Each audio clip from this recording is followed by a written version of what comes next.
নমস্কার। আজকের এই বিশেষ বিশ্লেষণে আপনাদের সবাইকে স্বাগত। আজ আমরা একেবারে আপনাদের নিজেদের মানুষের মতো, বলতে পারেন আপনাদের নিজস্ব একজন আর্থিক উপদেষ্টা হিসেবে একটা দারুণ মজাদার অথচ ভীষণ জরুরি বিষয় নিয়ে আলোচনা করব।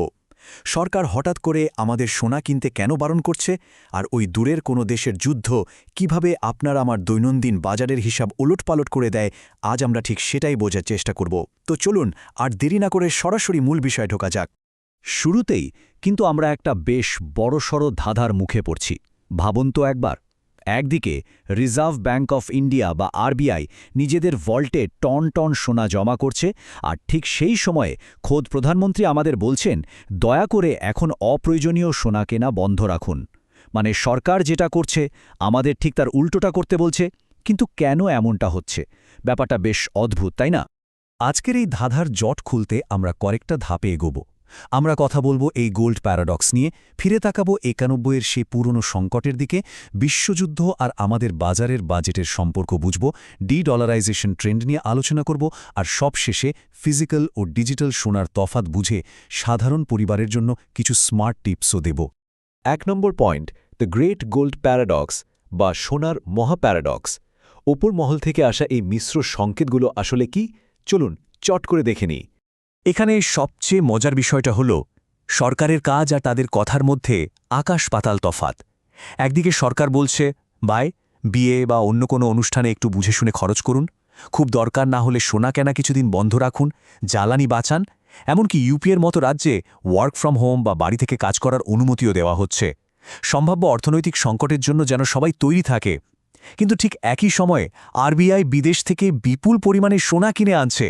সরকার যেখানে খরচ কমানোর সিগন্যাল দিচ্ছে, কেন্দ্রীয় ব্যাংক সেখানে রীতিমতো সোনা জমিয়ে চড়েছে। তো ২ নম্বর পয়েন্টে আমরা দেখব কোন সেই পুরনো ভীতি যার জন্য কেন্দ্রীয় ব্যাংক আজ এই সুরক্ষামূলক কৌশল নিচ্ছে। Shadows of 1991 crisis. এই অদ্ভুত পরিস্থিতির পেছনের আসল কারণ বুঝতে হলে আমাদের একটু অতীতে ফিরে যেতে হবে। ৯০ দশকের শুরুতে ১৯৯১ সালের সেই ভয়াবহ সময়ের কথা একবার মনে করে দেখুন তো। দেশের কাছে তখন মাত্র ২ সপ্তাহ চালানোর মতো বৈদেশিক মুদ্রা পড়েছিল। স্রেফ টিকে থাকার জন্য সেই সময় আমাদের জাতীয় সোনা বিদেশে বন্ধক রাখতে হয়েছিল। আর আজ ২০২৪ সালে এসে চিত্রটা সম্পূর্ণ পাল্টে গেছে। সরকার এখন দেশের ভেতরেই বিপুল পরিমাণে সোনা জমা করছে। এটা আসলে আমাদের দেশের অর্থনৈতিক সার্বভৌমত্ব বা ক্ষমতা পুনরুদ্ধার করারই একটা মরিয়া চেষ্টা। আর এই চেষ্টার সবচেয়ে বড় প্রমাণ হল এই সংখ্যাটা ৮৮০। হ্যাঁ, বর্তমানে আমাদের জাতীয় সোনার রিজার্ভ ৮৮০ মেট্রিক টন ছাড়িয়ে গেছে। এর মধ্যে তো ১৬৮ মেট্রিক টন সোনা সম্প্রতি ব্যাঙ্ক অফ ইংল্যান্ডের মতো জায়গা থেকে শটান দেশে ফিরিয়ে আনা হয়েছে। সত্যি বলতে এটা আমাদের অর্থনীতির শক্তির একটা বিরাট বড় প্রমাণ। ৩ নম্বর সেকশনে আমরা দেখব গ্লোবাল ওয়ার্স, লোকাল বাজেটস। মানে দেশের এই বিশাল রিজার্ভের সাথে আমাদের দৈনন্দিন বাজারের কি সম্পর্ক। অর্থনীতিতে একটা কথা আছে, ইম্পোর্টেড ইনফ্লেশন বা আমদানিকৃত মূল্যস্ফীতি। ব্যাপারটা একেবারে ডমিনো এফেক্টের মতো কাজ করে। এই ধরুন, মধ্যপ্রাচ্য বা ইউরোপে হঠাৎ করে কোনো যুদ্ধ বা উত্তেজনা শুরু হলো। এর ফলে বিশ্বজুড়ে একটা অস্থিরতা তৈরি হয়, আর হুহু করে বেড়ে যায় অপরিশোধিত তেল ও গ্যাসের দাম। তেলের দাম বাড়লে স্বভাবতই আন্তর্জাতিক পণ্য কেনা এবং আমাদের দেশের ভেতরের পরিবহন খরচও এক লাফে অনেকটা বেড়ে যায়। আর পরিবহন খরচ বাড়ার একেবারে শেষ ধাক্কাটা কোথায় লাগে জানেন? আপনার আর আমার রান্নাঘরে। বাজারের দুধ, সবজি থেকে শুরু করে নিত্য প্রয়োজনীয় সব কিছুর দাম বেড়ে যায়। বহুদূরের কোনো সংঘাত কিভাবে আপনার পকেট কাটে, এটা তারই নিখুঁত উদাহরণ। পরিসংখ্যানের দিকে তাকালে পরিস্থিতিটা কতটা গুরুত্বপূর্ণ তা একদম পরিষ্কার হয়ে যাবে। আমাদের প্রয়োজনীয় তেলের ৮৫% এবং সোনার অবাক করা ৯৯% বিদেশ থেকে আমদানি করতে হয়। এর সোজা অর্থ হল, আমরা যখনই ফিজিক্যাল বা ভৌত সোনা কিনি, প্রচুর পরিমাণে মূল্যবান ডলার দেশের বাইরে চলে যায়। এর ফলে রুপির মান দুর্বল হয়ে পড়ে, আর আমাদের দৈনন্দিন ব্যবহারের জ্বালানি কেনা সাধারণ মানুষের জন্য আরও বেশি দামি হয়ে ওঠে।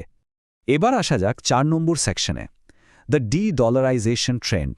সোনার দাম হঠাৎ এত আকাশছোঁয়া কেন? চলুন সেটা বোঝা যাক। ডলারাইজেশন অর্থাৎ ডলারের ওপর নির্ভরতা কমানো।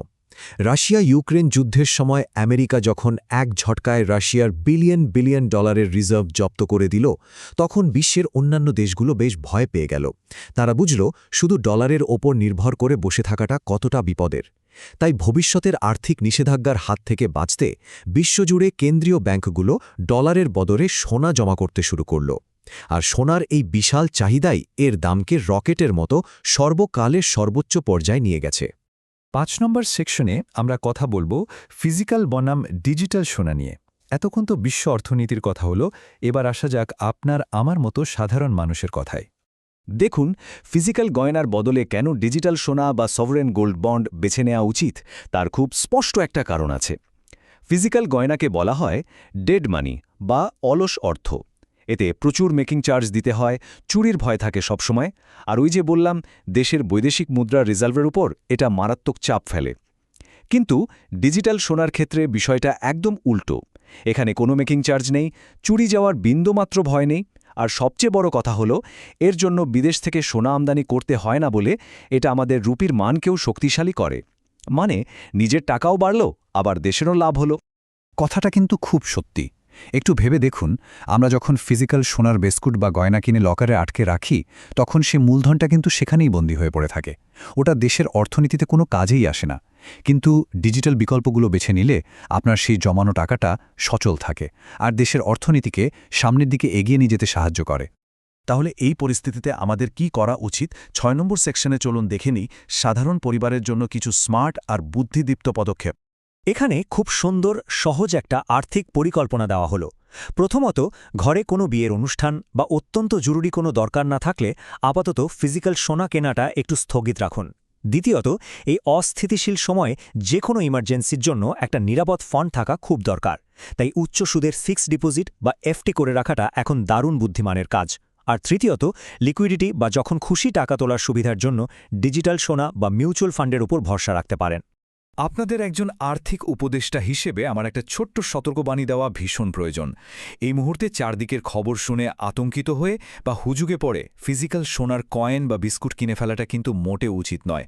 বর্তমানের এই রেকর্ড ভাঙা দামে সোনা কেনা মানে একটা বড় ঝুঁকি নেওয়া। ইতিহাস ঘাটলে দেখবেন যখনই এই বৈশ্বিক উত্তেজনাগুলো একটু শান্ত হয়, তখনই কিন্তু সোনার দাম কমে আসার একটা বড় সম্ভাবনা থাকে। তাই তাড়াহুড়ো করে কোনো ভুল সিদ্ধান্ত নেবেন না। আমরা আজকের আলোচনার একদম শেষে চলে এসেছি।